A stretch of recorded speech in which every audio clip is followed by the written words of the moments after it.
So as Arlene said, I'm retired from NASA's Jet Propulsion Laboratory. I worked there for 40 years, and I worked on lots and lots of different space missions.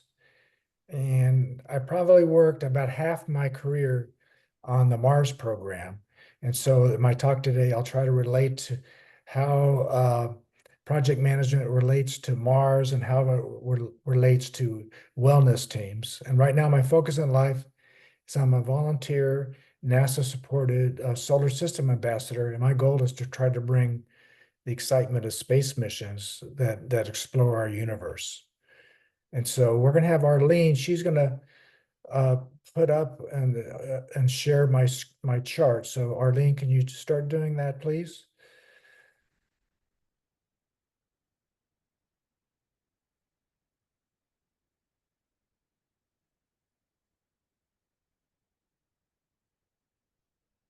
So I'm not saying anything, Arlene, yet.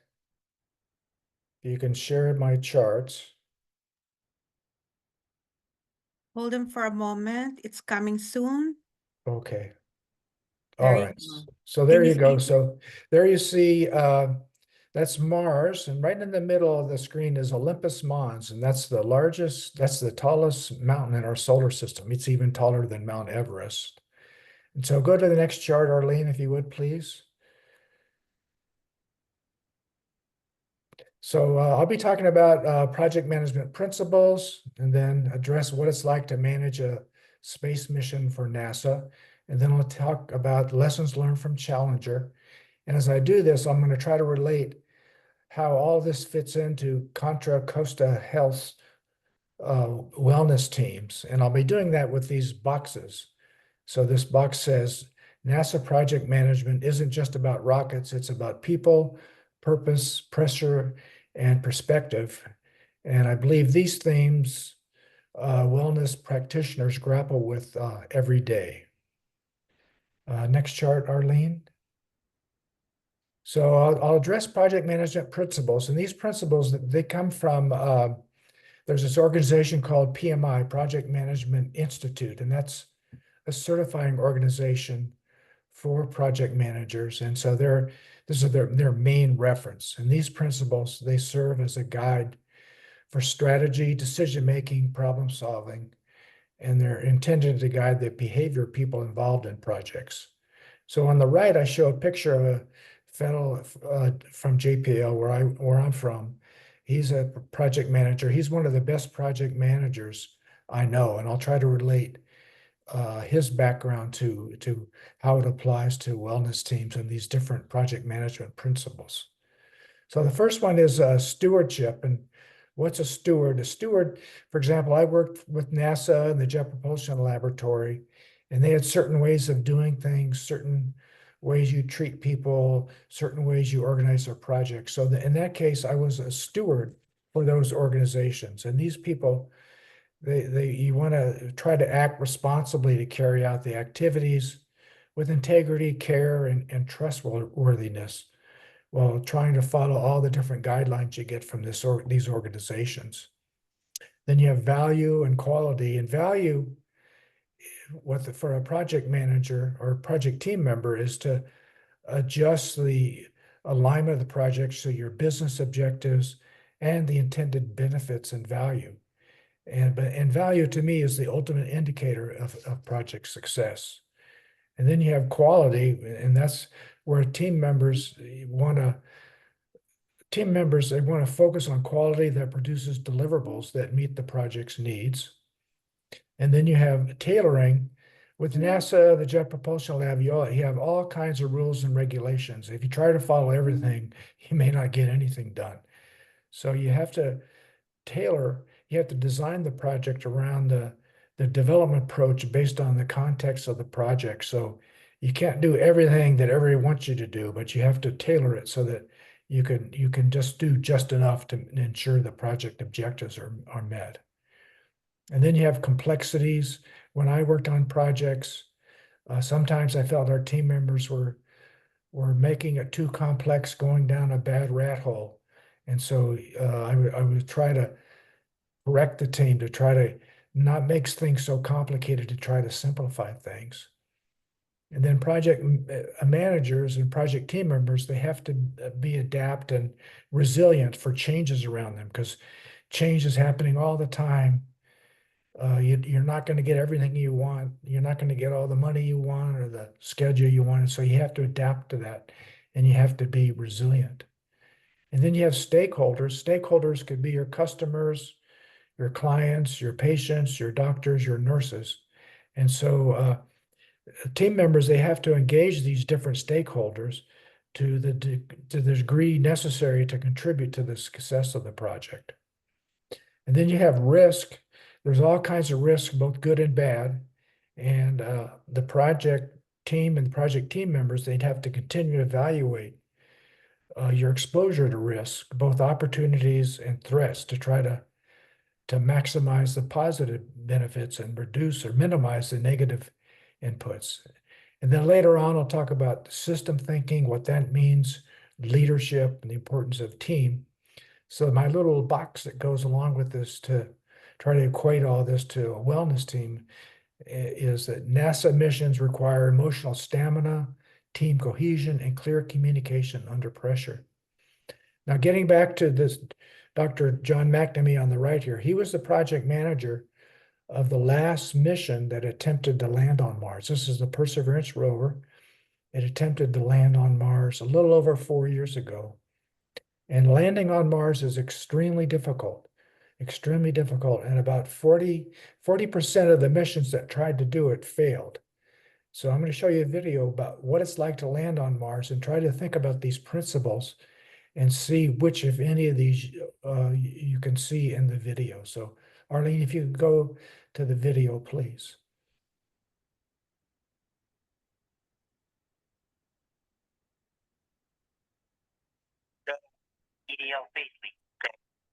We have deemed Perseverance ready to execute entry, descent, and landing on her own. Confirmation of entry interface. Perseverance is currently going 5.3 kilometers per second, about 120 kilometers from the surface of Mars. It will start controlling its path to the landing target. Parachute has deployed, and we are seeing significant deceleration.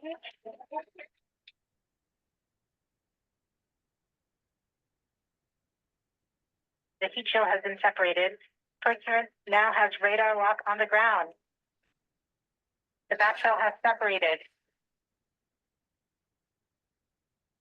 Second maneuver has started, about 20 meters off the surface.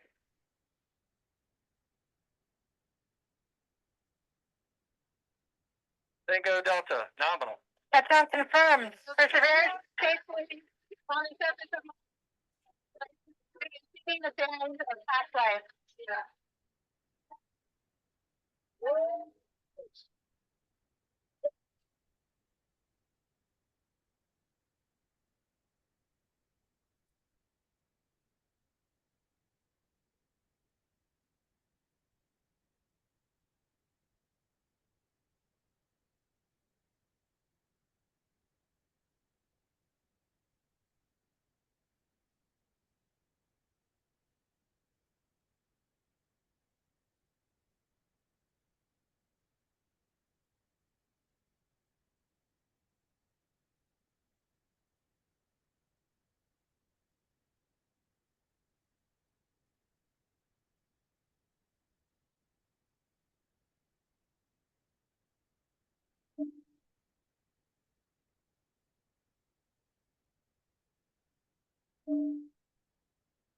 Oh, so thank you, Arlene. I appreciate you showing that. Sorry.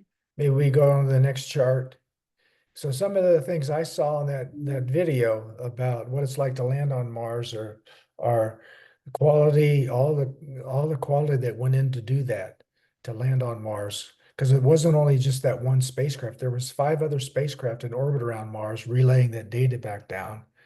And then you can see the teamwork that went into it, because this was probably $1 billion plus mission.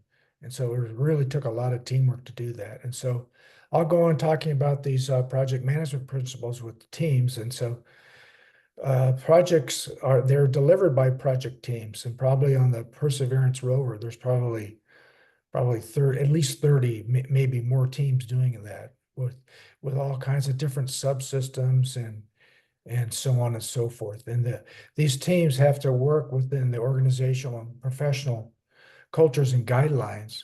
And they oftentimes will create their own local culture.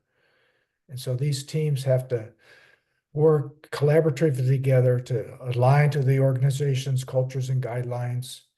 And there has to be individual and team learning and development so that you get the optimum contributions from all team members. So my analogy to a wellness team would be, just as NASA builds collaborative teams to solve complex challenges, the wellness team unites different healing approaches to support whole person care. So if Arlene, you can go to the next chart, please.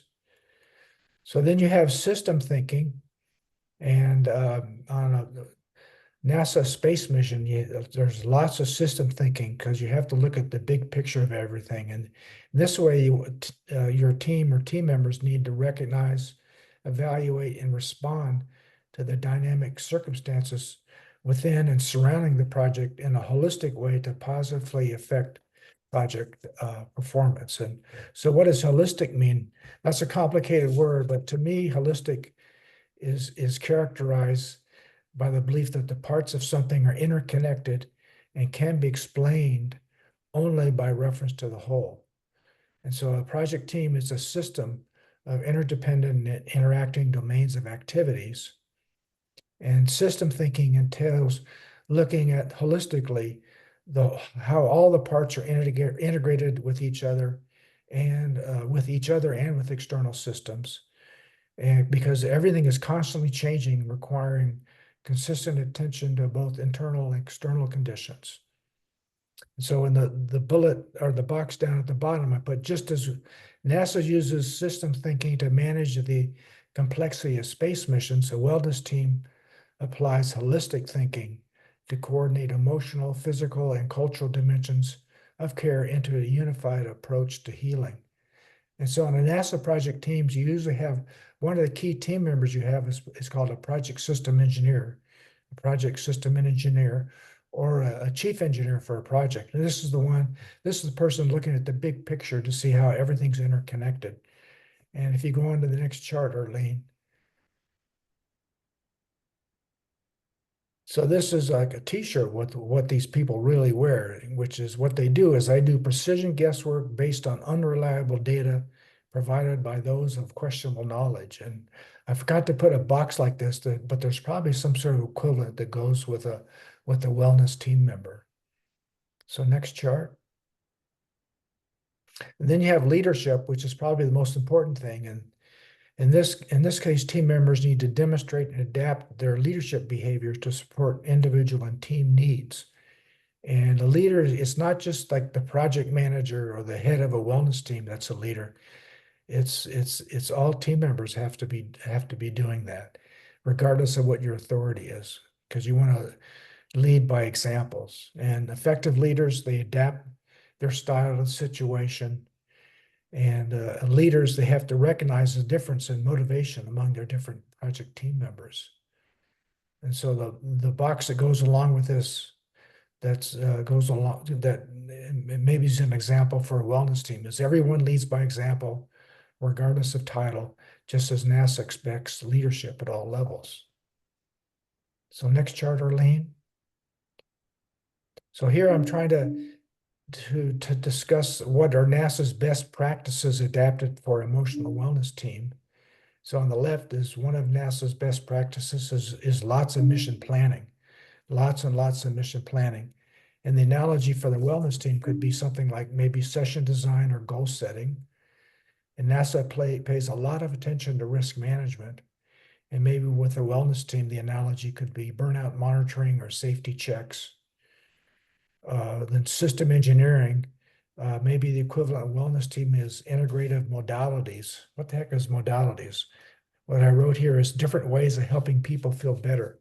That could be yoga, talk therapy, or art. Then NASA, especially for landing on Mars, you have lots of simulations to prepare for it, to make sure it goes right and you have lots of practice sessions. So the analogy for a wellness team could be different practice sessions or role play. And then NASA has these post-mission reviews, and there may be for a wellness team, it's staff debrief and community feedback. So next chart, Arlene, please. So here's a high-level summary of what it's like to manage a project for a NASA space mission. And the NASA project management approach is based on what's called life cycles, key decision points or KDPs, and evolving programmatic products. And so these life cycles for NASA high level are a formulation phase, then there's approval for implementation, then you have an implementation phase, then finally there's evaluation going on. And the evaluation is both self-evaluation or internal to the project, and then independent assessments. So usually for a NASA space mission, there'll be an independent review board looking at everything, and that's called an independent assessment. But in the formulation phase, you have a person called the decision authority. And for this case, you just think of it as a high-level person at NASA. And they're the ones who give authority to start a project. And then you go through what's called phase A, which is concept and technology development phase. And then you have phase B, which is preliminary design and technology completion phase. And then once you get through all that, then you go in for approval for implementation by the decision authority. And this is called KDPC, or Key Decision Point C. And this is very complex and very rigorous requirements to get through this phase. In fact, there's one mission called the Mars Sample Return Program that tried to get to this phase after spending millions and millions and millions of dollars, and it did not get to that phase. It just wasn't ready, and so it's sort of on hold right now. But projects do get through it, and then once you do, then you go through your implementation phase, which starts with phase C, final design and fabrication, then phase D, which is system assembly, integration, test, launch, and checkout. Then you have phase E, which is your operation and sustainment phase. And then you have phase F, which is your closeout phase, where you write your final report and so on and so forth. And while all this going on, there's this evaluation going on. So next chart, Arlene. And here at the high level shows the project life cycle. This is like a high level schedule. At the top row shows the formulation and implementation phase. And then you have these pre-phase A through phase F, through all the way through phase F. And then you have some key documents going on, like preliminary requirements document, preliminary project plan, baseline project plan, then launch. And then you have at the high level these red triangles. These are independent reviews for projects, like preliminary design review, critical design review, readiness for launch reviews. And that's at a project level. And then below that, you have system level reviews, then subsystem level reviews, then actually component reviews. And so all this is going on for a different project. And you think that everything would be perfect on a project if you did all these things. Unfortunately, it's not the case all the times. So next chart, Arlene. So I've been on projects where it looked more like this, where there's a kickoff meeting, lots of ambiguity, lots of indecision, lots of feature creeps, pointing of fingers, throwing grenades, fighting fires, then a bunch of review meetings, and then totally new direction. And then you do the work, then you pray, then you launch. And so sometimes projects end up like that. In fact, I was the manager of a project and I started at the diamond near the end, totally new direction. That's when I started working on a project. So my analogy for a wellness team is how might your wellness team adopt phases or mission readiness review for launching new initiatives or sessions. So next chart, Arlene. So I'll talk about lessons from Challenger, and the space shuttle attempted to launch in January 1986. And you see on the right, there's a space shuttle, and the white thing on the left, that's the solid rocket booster. And there was an issue with this solid rocket booster, or SRB. And this is a briefing given to high-level managers of NASA back in 2021. The next chart, Arlene. And so what happened was pre-launch, the temperatures at Florida at Kennedy Space Center were very low, 22 degrees Fahrenheit. And the engineers who built this solid rocket booster, SRB, were from a company called Thiokol. And they were concerned that the temperatures were too low for O-rings. And what's an O-ring? An O-ring is a plastic material designed to seal joints.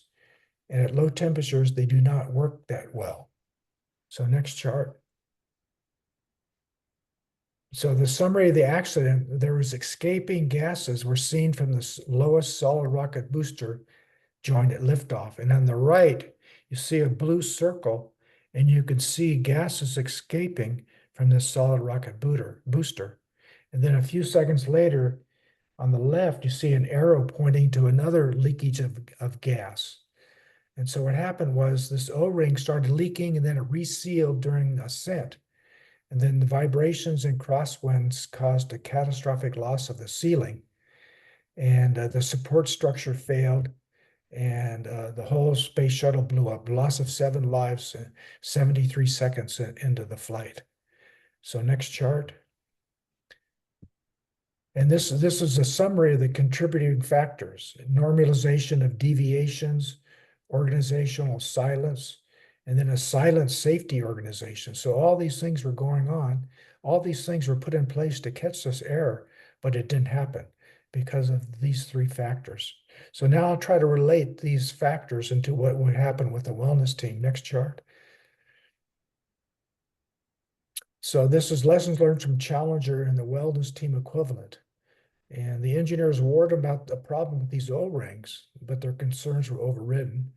And the wellness team equivalent would be ignoring your frontline staff when they raise concerns about a patient can be bad. You can have psychological O-rings can fail if not addressed early. Next chart.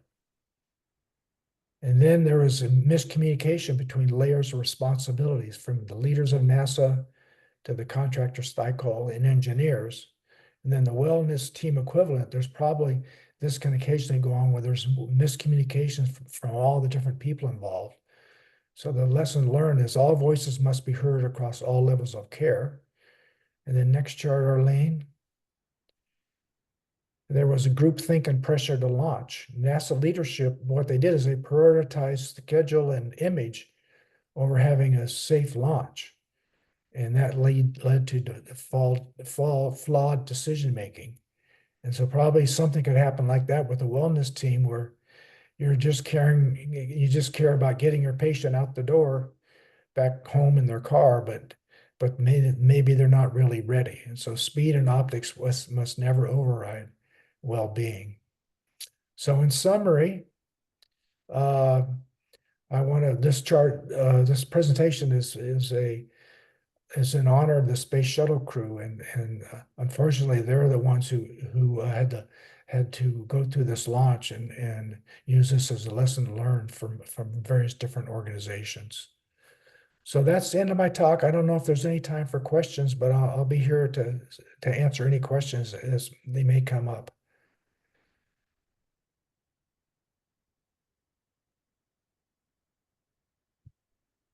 If you have any questions, can you please post your questions on the chat?